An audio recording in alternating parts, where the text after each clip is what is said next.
प्यारे विद्यार्थियों, online classes के अंदर तुहाडा स्वागत है जी। कल आपां कीता सी linear equation with one variable समीकरण जिहदे विच चल दी घात एक हैगी है, उहनूं आपां हल करन दा तरीका सीखिया सी। लेकिन जिहड़ा टॉपिक असीं कल कीता सी उस टॉपिक दे विच असीं सिंपल क्वेश्चन कीते सी। किसी भी क्वेश्चन के अंदर फ्रैक्शन नहीं हैगी सी या ब्रैकेट नहीं हैगी सी। क्वेश्चन वही आउणगे।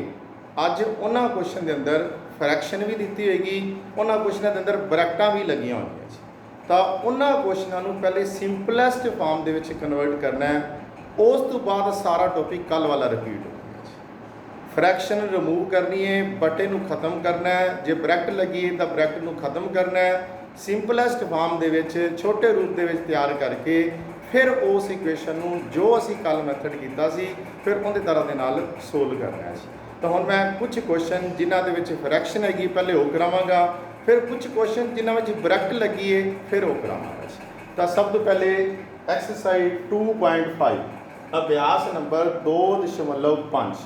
उनका मैं पहला क्वेश्चन करा लग्या। x/2 -1/5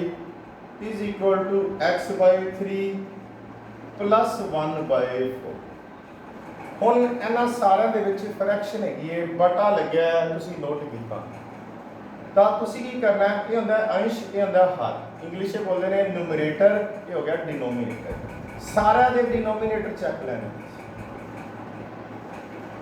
इन्हां डिनोमीनेटर का तुसीं एलसीएम ले लेना। 2 5 3 4 इहदा एलसीएम लो। 2 के टेबल जाएगा 1 5 as it is, 3 as it is, 2 के टेबल जाएगा 2, फिर एक बारी 2 ते फिर जाएगा 1 5 3 ए 1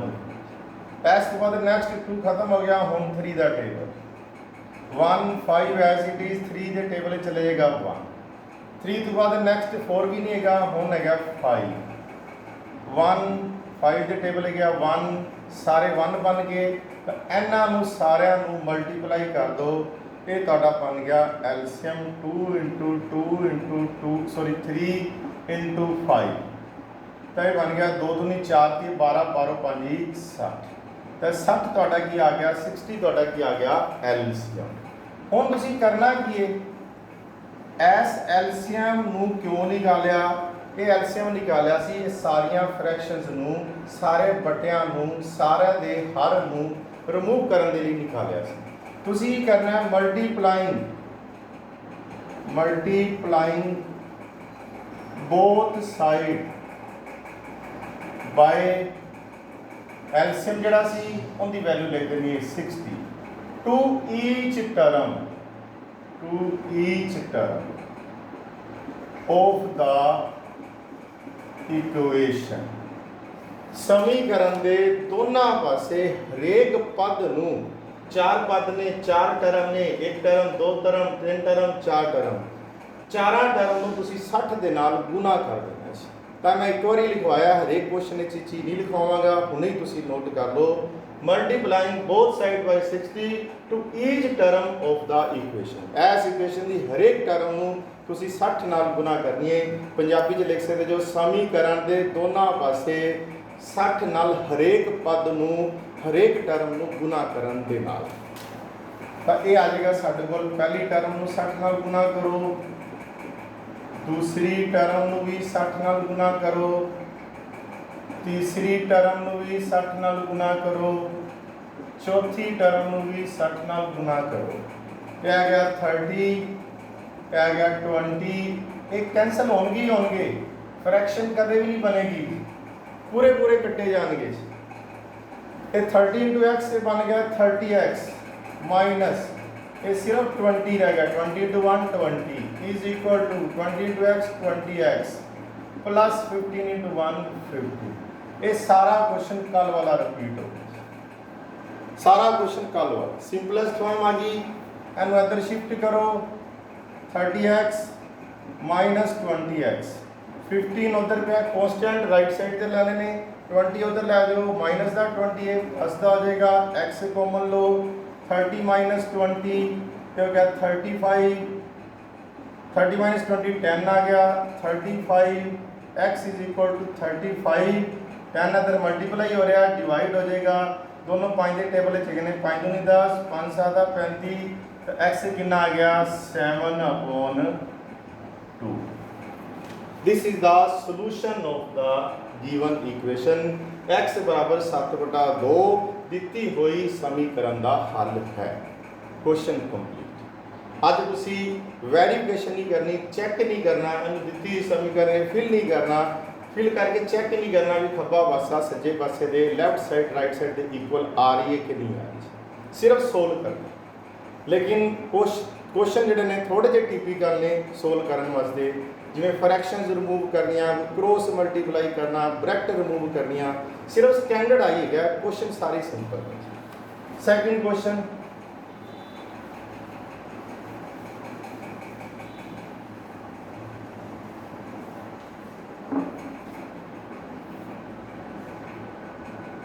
n/2 जरूरी नहीं वेरिएबल ਤੁਹਾਡੇ ਕੋਲ ਹਮੇਸ਼ਾ x ही आएगा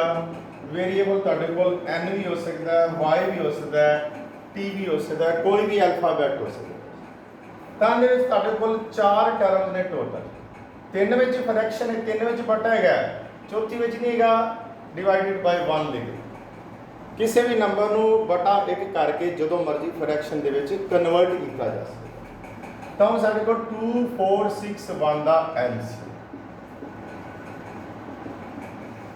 2 ਦੇ ਟੇਬਲ ਤੇ ਜਾਏਗਾ 1 2 3 फिर 2 ਦੇ ਟੇਬਲ ਤੇ ਜਾਏਗਾ 1 2 1s are 1 3 as it is फिर 3 ਦੇ ਟੇਬਲ ਤੇ ਜਾਏਗਾ ਲਓ ਜੀ ਸਾਰੇ 1 ਬਣ ਗਏ ਇਹਨਾਂ ਦੀ ਗੁਣਾ ਕਰ ਲਓ ਐਲਸੀਐਮ ਆ ਗਿਆ 2 2 4 4 3 12 ਤਾਂ ਇਸ ਐਲਸੀਐਮ ਨੂੰ ਨਿਕਾਲਣ ਦਾ ਆਪਣਾ ਪਰਪਸ ਕੀ ਸੀ ਦਿੱਤੀ ਹੋਈ ਸਮੀਕਰਨ ਦੇ ਹਰੇਕ ਪਦ ਨੂੰ 12 ਦੇ ਨਾਲ ਗੁਣਾ ਕਰਨਾ ਉਵੇਂ ਲਿਖ ਦੇਣਾ ਜਿਵੇਂ ਮੈਂ ਇੰਗਲਿਸ਼ ਵਿੱਚ ਲਿਖਵਾਇਆ ਸੀ ਜੋ ਪਿਛਲੇ ਕੁਐਸਚਨ ਲਿਖਵਾਇਆ ਸੀ ਰਿਪੀਟ ਕਰ ਦੇਣਾ ਤਾਂ n ਨੂੰ ਵੀ 12 ਦੇ ਨਾਲ ਮਲਟੀਪਲਾਈ ਕਰੋ ਦੂਜੀ ਟਰਮ ਨੂੰ ਵੀ 12 ਨਾਲ ਮਲਟੀਪਲਾਈ ਕਰੋ ਤੀਸਰੀ ਟਰਮ ਨੂੰ ਵੀ 12 ਨਾਲ ਮਲਟੀਪਲਾਈ ਕਰੋ ਤੇ ਚੌਥੀ ਟਰਮ ਨੂੰ ਵੀ 12 ਨਾਲ ਮਲਟੀਪਲਾਈ ਕਰੋ 2 ਛੀਕੇ 12 4 ਤੀਏ 12 6 दूनी 12 ਇਹ ਹੋ ਗਿਆ 6 × n 6n ये हो गया 3 × 3 9n हो गया 5 × 2 10n ये आ गया 12 1 12 24 1 25 252 252 एना सारे में n कॉमन ले लो अंदर आएगा 6 - 9 + 10 252 प्लस वाले पहले ऐड कर लो 10 ते 6 16 - 9 252 16 - 9 7 252 7 इधर मल्टीप्लाई हो रहा है उधर जाके डिवाइड हो जाएगा ये कैंसिल हो जाएगा 7 टेबल है 7 या 21 4 42 7 छिका 42 n is equal to 36 which is the solution of the given equation ये दी समीकरण का हल है नेक्स्ट क्वेश्चन सिर्फ स्टैंडर्ड हाई है क्वेश्चन सारे ही सिंपल मैं फोर्थ क्वेश्चन करा लग गया x - 5/3 x - 3/4 ਹੁਣ ਇਹਦੇ ਵਿੱਚ ਕੀ ਹੈ ਦੋ ਮੈਥਡ ਨੇ ਕ੍ਰੋਸ ਮਲਟੀਪਲਾਈ ਕਰਕੇ ਵੀ ਕਰ ਸਕਦੇ ਆ ਫਰੈਕਸ਼ਨ ਵਾਲਾ ਜਿਹੜਾ ਅਸੀਂ ਮੈਥਡ ਲਗਾ ਰਹੇ ਸੀ ਉਹਦੇ ਨਾਲ ਵੀ ਕਰ ਸਕਦੇ ਤਾਂ ਮੈਂ ਜਿਹੜਾ ਅਸੀਂ ਮੈਥਡ ਕਰ ਰਹੇ ਹਾਂ ਯੂਨੀਫਾਰਮਿਟੀ ਦੇ ਇੱਕ ਸਾਲ ਦਾ ਦੇ ਮੈਂ ਉਸੇ ਮੈਥਡ ਦੇ ਨਾਲ ਇਸ ਕੁਐਸਚਨ ਨੂੰ ਕਰਾਂਗਾ ਭਲੇ ਦੋ ਸਟੈਪ ਫालतू ਬਣ ਤਾਂ ਤੁਸੀਂ ਕੀ ਕਰੋ ਅਲੱਗ-ਅਲੱਗ ਕਰ ਲਓ x/3 5/3 ਤੁਸੀਂ ਐਲਸੀਐਮ ਲੈ ਕੇ ਟਰਮ ਨੂੰ ਇਕੱਠਾ ਵੀ ਕੰਬਾਈਨ ਵੀ ਕਰ ਸਕਦੇ ਜੋ ਟਰਮ ਨੂੰ ਸੈਪਰੇਟ ਵੀ ਕਰ ਸਕਦੇ ਐਕਚੁਅਲੀ ਦੋ ਟਰਮਸ ਨੇ ਹੁਣ ਦੋਨੋਂ ਟਰਮਸ ਕਲੀਅਰ ਹੋ ਗਏ ਇੱਥੇ ਵੀ ਦੋ ਟਰਮ ਨੇ x/5 - 3/4 ਸਾਡੇ ਕੋਲ 4 ਟਰਮ ਫਰੈਕਸ਼ਨ ਦੇ ਵਿੱਚ ਆ ਗਏ ਤਾਂ ਸਾਡੇ ਕੋਲ 3 3 5 5 ਰੈਪੀਟੇਸ਼ਨ ਛੱਡ ਦਿਓ 3 ਤੇ 5 ਦਾ ਐਲਸੀਐਮ ਲੈ ਲਓ 3 ਦੇ ਟੇਬਲ ਤੇ ਜਾਏਗਾ 1 5 ਦੇ ਟੇਬਲ ਤੇ ਜਾਏਗਾ 1 ਤਾਂ 3 × 5 ਐਲਸੀਐਮ ਆ ਗਿਆ ਤੁਹਾਡੇ ਕੋਲ 50 15 ਐਲਸੀਐਮ ਆ ਗਿਆ ਤਾਂ ਤੁਸੀਂ ਉਸੇ ਤਰ੍ਹਾਂ ਉਵੇਂ ਹੀ ਲਿਖ ਦੇਣਾ 15 ਦੇ ਨਾਲ ਸਮੀਕਰਨ ਦੇ ਹਰੇਕ ਪਦ ਨੂੰ ਗੁਣਾ ਕਰਨ ਦੇ ਨਾਲ multiplying ਈਚ term to 15 of the each multiplying both side 15 to each term of the equation 15 ਦੇ ਨਾਲ ਗੁਣਾ ਕਰੋ x by 3 into 15 5 by 3 into 15 ਤੀਜੀ ਟਰਮ x by 5 into 15 ਚੌਥੀ ਟਰਮ into 15 सारा फ्रैक्शन खत्म हो जाएगी 5 ये कैंसिल हो गया 5 ये कैंसिल हो गया 3 ये कैंसिल हो गया 3 5x minus 25 5 into 5 25 plus 3 into x 3x minus 3 into 3 9 x वाले इधर शिफ्ट कर दो 5x minus 3x without x जिन्हों ਆਪਾਂ कांस्टेंट बोलते हैं विदाउट वेरिएबल वाली टर्म्स उन्होंने राइट साइड शिफ्ट कर दो x कॉमन लो दोनों में 5 minus 3 ये हो गया 16 5 minus 3 2 16 2 मल्टीप्लाई हो रहा है डिवाइड हो जाएगा 2 8 16 x is equal to 8 is the solution of the given equation. Next question ऐसी exercise ਦਾ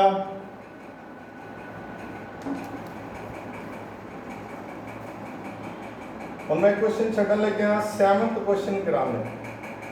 3t minus 3 5 2 into t plus 1 ਹੁਣ फ्रैक्शन खत्म हो गई दूसरी टाइप ऐसी एक्सरसाइज ਦੇ ਅੰਦਰ दूसरी टाइप शुरू हो गई ਹੁਣ ਤੁਹਾਡੇ ਕੋਲ ਬ੍ਰੈਕਟ ਆ ਗਈ ਸਭ ਤੋਂ ਪਹਿਲੇ ਤੁਸੀਂ ਬ੍ਰੈਕਟ ਸੋਲਵ ਕਰਨਾ ਹੈ ਬ੍ਰੈਕਟ ਸੋਲਵ ਕਰਕੇ ਇਹਨੂੰ ਸਿੰਪਲੈਸਟ ਫਾਰਮ ਵਿੱਚ ਬਣਾਉਣਾ ਹੈ ਫਿਰ ਸਾਰਾ ਕੁਐਸਚਨ ਪਿਛਲੀ ਐਕਸਰਸਾਈਜ਼ ਤਰ੍ਹਾਂ ਰਿਪੀਟ ਹੋ ਜਾਏਗਾ ਜਿਵੇਂ ਪਿਛਲੇ ਕੁਐਸਚਨ ਨੇ ਪਹਿਲੇ ਅਸੀਂ ਫ੍ਰੈਕਸ਼ਨ ਖਤਮ ਕਰਦੇ ਸੀ ਬਟੇ ਨੂੰ ਖਤਮ ਕਰਦੇ ਸੀ ਬਟਾ ਖਤਮ ਕਰਕੇ ਸਿੰਪਲੈਸਟ ਫਾਰਮ ਬਣਦੀ ਸੀ ਫਿਰ ਪੁਰਾਣੀ ਐਕਸਰਸਾਈਜ਼ ਤਰ੍ਹਾਂ ਕੁਐਸਚਨ ਨੂੰ ਸੋਲਵ ਕਰਦੇ ਸੀ ਬ੍ਰੈਕਟ ਸੋਲਵ ਕਿਵੇਂ ਕਰਨੀ ਹੈ ਜਿਹੜਾ ਬ੍ਰੈਕਟ ਦੇ ਬਾਹਰ ਨੰਬਰ ਪਿਆ ਹੈ ਉਹਨੂੰ ਬ੍ਰੈਕਟ ਦੇ ਹਰੇਕ ਨੰਬਰ ਦੇ ਨਾਲ ਗੁਣਾ ਕਰਨੀ 3 ਦੀ t ਨਾਲ ਮਲਟੀਪਲੀਕੇਸ਼ਨ 3t 3 ਦੀ -3 ਨਾਲ -9 ਉਵੇਂ ਇਧਰ ਇਹਦੇ ਨਾਲ ਗੁਣਾ 5 ਦੂਣੀ 10t 5 ਦੀ 1 ਨਾਲ ਗੁਣਾ ਪਲੱਸ 5 × 5 ਸਿੰਪਲੈਸਟ ਫਾਰਮ ਬਣ ਗਈ ਪੁਰਾਣੀ ਐਕਸਰਸਾਈਜ਼ ਵਾਲਾ ਕੁਐਸਚਨ ਬਣ ਗਿਆ t ਨੂੰ ਇਧਰ ਲਿਆਓ 3t 10t 5 ਉਧਰ ਪਿਆ 9 ਉਧਰ ਸ਼ਿਫਟ ਕਰ ਦਿਓ +9 t ਕਾਮਨ ਲਓ ਦੋਨਾਂ 'ਚ 3 -10 ਹੋ ਗਿਆ 14 3 -10 -7 14 -7 मल्टीप्लाई हो रहा उधर जाके डिवाइड कर दो 7 दूनी 14 तो t आ माइनस उत्ते लग जाएगा -2 ये सोल्यूशन आ गया और देखो ऐसे तरह की ब्रैकेट वाली form they which question number 8 15 y -4 -2 y -9 plus 5 y plus 6 equal to 0 bracket solve करनी है तीन ब्रैकेट ने बिल्कुल सिंपल एंड दी y नाल भी गुना 4 नाल भी गुना 15y -15 चौकी 60 अब -2 दी y नाल गुना -2 दी -9 नाल गुना -2 दी y नाल करांगे -2y इत्थे दो माइनस इकट्ठे हो गए माइनस माइनस प्लस 2 9 18 5 ਦੀ y ਨਾਲ 5 ਦੀ 6 ਨਾਲ 5y plus 30 equal to 0 y ਵਾਲੀਆਂ ਤਿੰਨ ਟਰਮਸ ਨੇ ਲੈਫਟ ਸਾਈਡੇ ਰੱਖ ਲਓ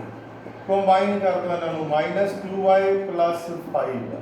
ਕਾਂਸਟੈਂਟ ਤਿੰਨ ਨੇ ਤਿੰਨੋਂ ਉਧਰ ਸ਼ਿਫਟ ਕਰ ਦਿਓ 60 ਉਧਰ ਲੈ ਕੇ ਜਾਵਾਂਗੇ ਪਲੱਸ ਦਾ 18 ਉਧਰ ਜਾਵਾਂਗੇ ਮਾਈਨਸ ਦਾ 30 ਉਧਰ ਜਾਵਾਂਗੇ ਮਾਈਨਸ ਦਾ ਇਹਨਾਂ ਸਾਰਿਆਂ ਵਿੱਚ y ਕਾਮਨ ਲੈ ਲਓ 15 -2 plus 5 equal to 60 -18 60 -18 आ गया 42 -30 ये भी पहले 15 ਤੇ 5 ऐड कर लो 20 -2 ये आ गया ਤੁਹਾਡੇ ਕੋਲ 12 is equal to 12 20 -2 18 is equal to 12 18 multiply हो रहा है डिवाइड कर दो 6 ਦੇ ਟੇਬਲ ਹੈ दोनों जान के 6 दिए 6 दूनी y is equal to 2 upon 3 this is the solution of the given equation question number 9